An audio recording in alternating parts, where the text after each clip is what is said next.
guidance to me in terms of constructing this budget was to construct it using the existing tax rate, and I have done that, and that rate is $1.07. I will be recommending next week that the board advertise $1.09, and I'm doing that primarily to give the board some buffer, if you will, to deal with the request that's coming from the school board. They can advertise a rate.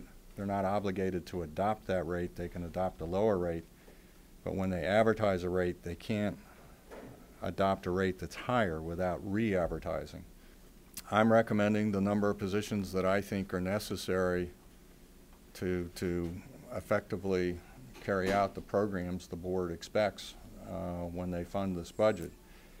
But what we do and what the community is driven not so much by me, it's driven by the community in terms of what they ask for.